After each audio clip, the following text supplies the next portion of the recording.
In the last session, we saw one way to move a subject into a new background. That was by dragging between two different documents. And the only potential downside to that method is if your files aren't the same size.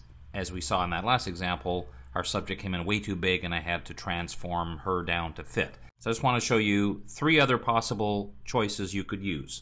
The first one, which frankly I don't use all that often, but you could, is under File, we choose Place. Then you go and find the file that you want to place, which is this one here. It's still a Camera Raw file, so when I choose Place, it's still going to open first in Camera Raw. I can still do the same kind of trick we mentioned before about playing with exposure and contrast. Click OK. But the advantage of doing this way is you can see it automatically scales her to fit. I can still make her a little smaller, which I think I want to do in this case, but at least it doesn't end up being this giant file that's too big. So that's the first method. And that's pretty good, although the only downside is you have to look at the file you want to place by file name. So option 2 is in Bridge. I can click once on the file to select it, and then I just go File, Place in Photoshop. So it sounds like the same thing, but the difference is I'm choosing it visually here, and I just have to make sure that in Photoshop the document I want is the active one. So I choose Place in Photoshop. Once again, it does a quick stop in Camera Raw. I click OK. Same thing, places it in. I can scale it down.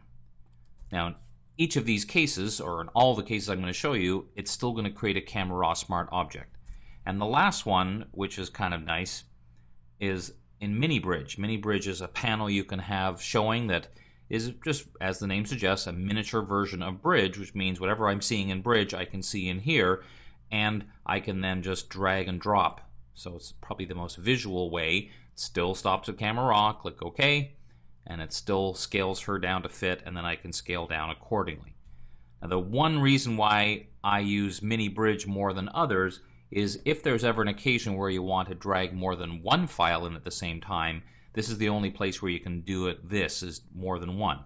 So in Mini Bridge, I can select two files. I just hold down Command or Control to select them, and when I drag them in, it's indicating to me I'm dragging more than one.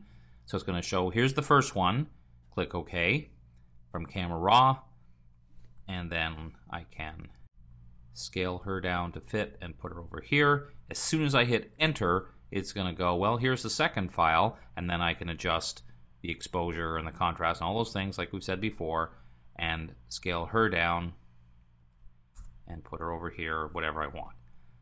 Pretty much the same end result. And again, the nice thing is in each case, the end result is a Camera Raw Smart Object to give you that back and forth editing capability.